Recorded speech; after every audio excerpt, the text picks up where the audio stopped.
Thank you. Hello, everyone.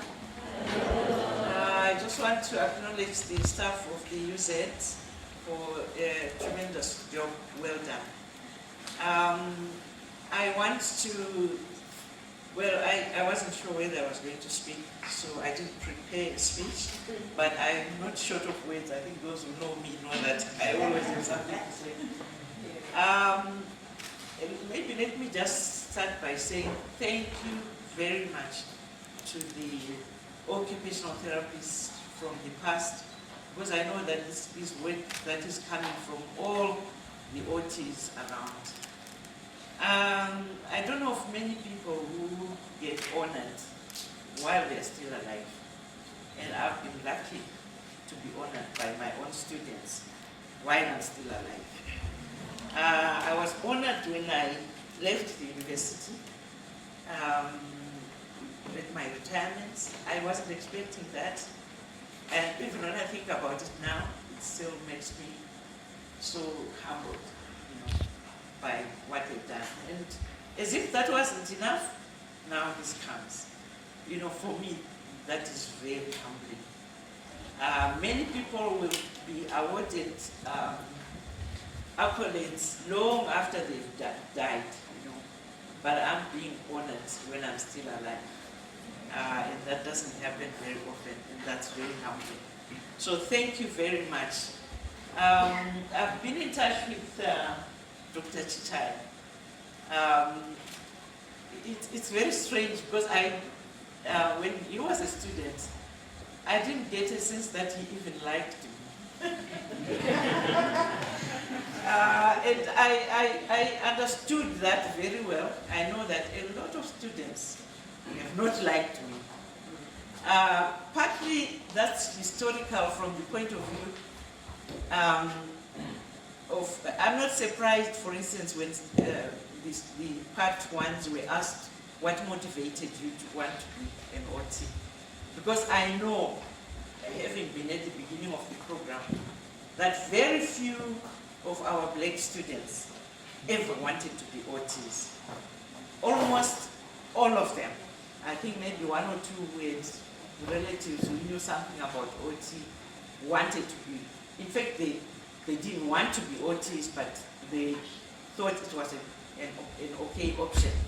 And some of them even took the whole of 4 years being angry at themselves and not really wanting to be OTs, but not really knowing what else to do and how else to navigate life. So with my colleague, I was very fortunate. I had, on this journey, I had Linda Kelly, Professor Linda Kelly, as she is now, with me as a colleague and a partner for all from part 1, part 2, part 3, part 4, just the two of us. Of course, with a lot of support from people who were willing to be part-timers, but not full-time. So she was very helpful to me because it was not an easy journey. Not only from students, but also from colleagues. Even the university itself.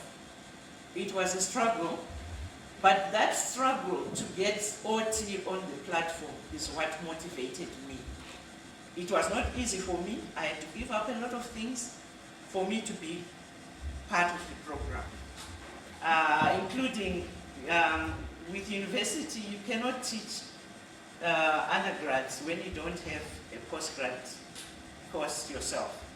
So initially I had to go, leave my young family, I had to go and study and get my master's.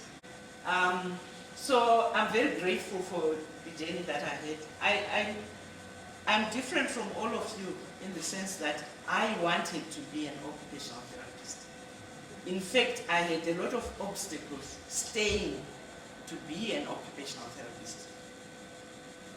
First of all, from my school, my high school, I was not considered one of the students who would do just any ordinary. I went to a very good school, especially in those days, St. David's High School in Nyanga, Honda. So the sisters there were taught by nuns. They were very ambitious for us girls. And they were seeing doctors, lawyers, and all sorts of people like that. They were not seeing any courses which were not known about, like occupational therapy. So when I came to do my A-levels, and I chose subjects that were not going to get me to where they thought I should be going, they were not very happy about it. But what motivated me to, I think you know about Jairus centers. The man who started Jairus centers came to our school to try and motivate students to become physiotherapists, to become occupational therapists. And he particularly mentioned that occupational therapy, there were no black OTs stopped in Africa, not even in Zimbabwe, but in Africa generally. Lots of South African OTs, lots of, even our own whites here, they used to go to South Africa to train, to become occupational therapists. And they had a special arrangement with South Africa. So I didn't have an option to go to South Africa because I was black.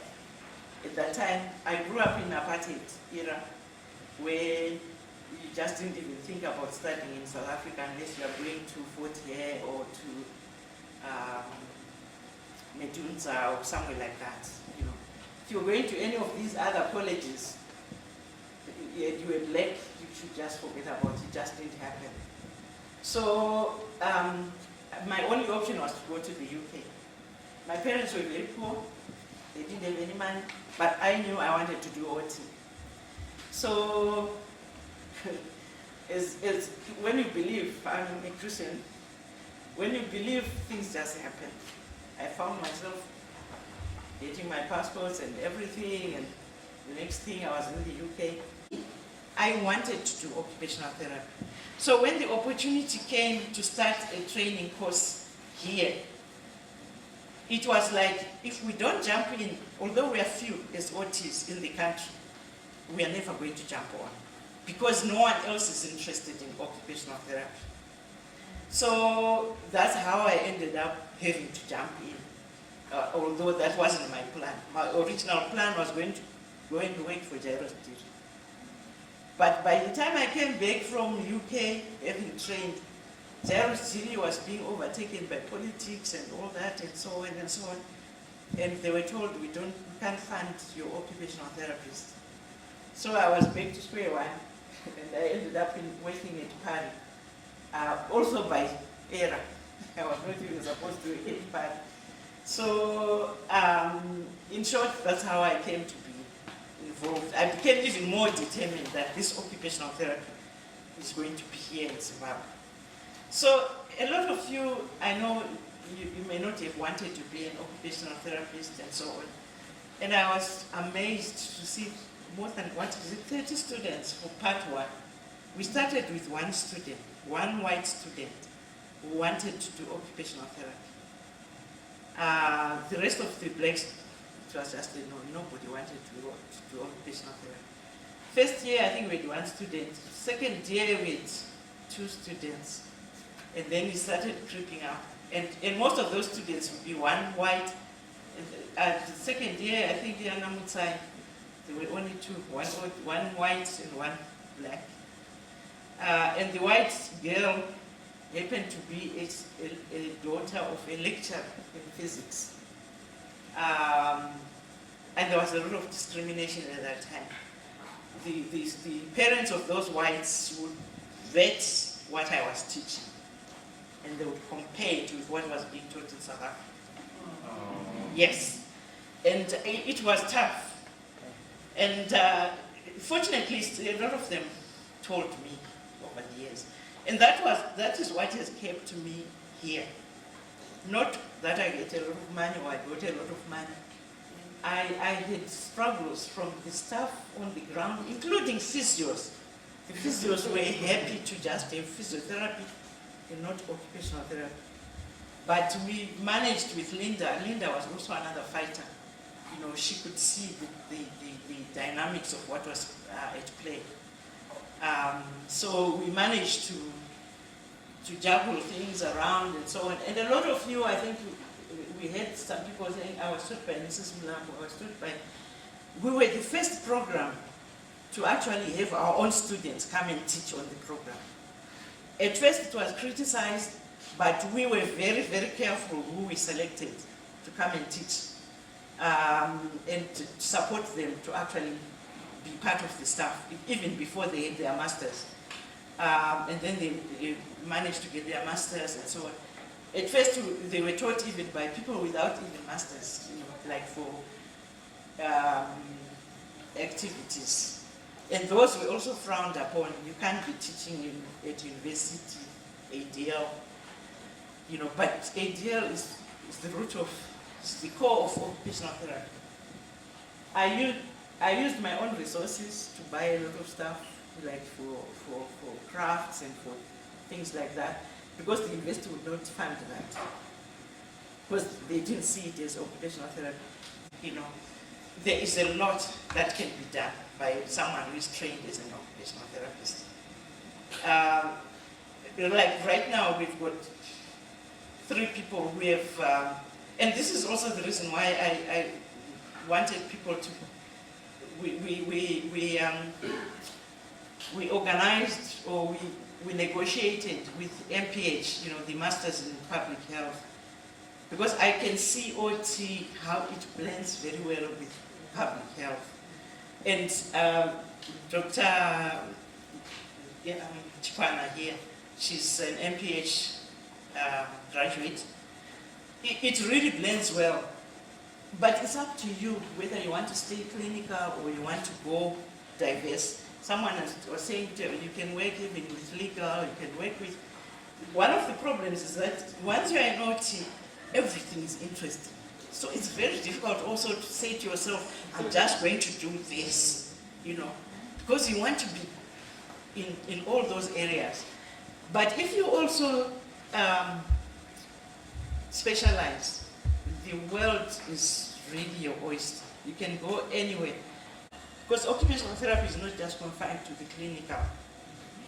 You don't have to be doing the clinical. There are a lot of other areas you can be doing. You can call yourself anything else, but the foundation, you got it from occupational therapy. Thank you.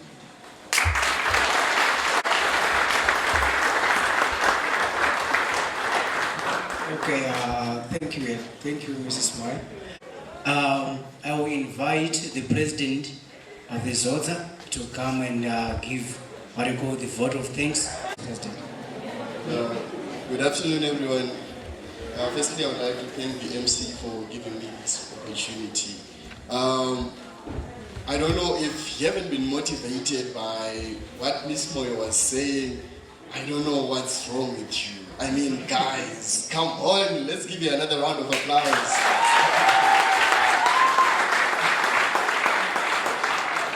I mean, that story was powerful. It takes a lot of passion for someone to, go through all that journey. And we are all here because of all the work that she put in. Yeah, she did a lot of work, and we would like to thank you so much, ma'am. We are only here because of you. And guys, be encouraged. The journey continues. It doesn't end here. Like she was saying, we are yet to do more. Occupational therapy is not yet known as it should be. I mean, it's a powerful profession. So let's all be passionate about our profession, right? So I would like to thank everyone who made this day possible. For our online friends, thank you for being here with us. Thank you for, setting time aside and motivating us, with the Motivate program. I feel like you've all seen the awards were not mentioned in full.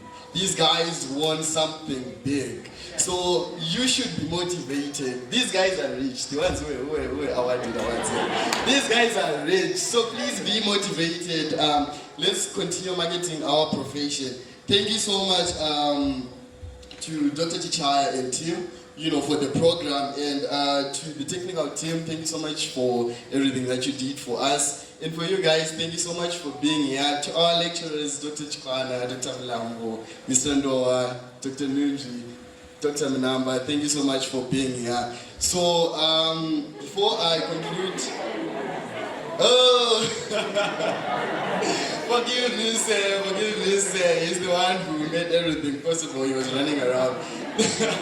Thank you so much, Mr. Ramendit.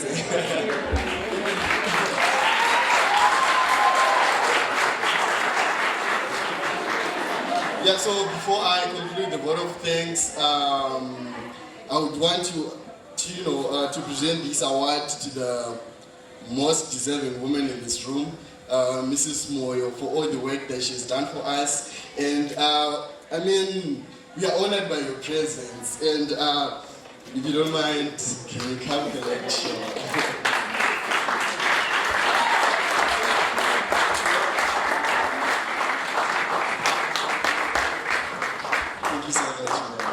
Wow, I don't know what to say. It's too many presents. Spoiled. Thank you. Spoiled beyond measure.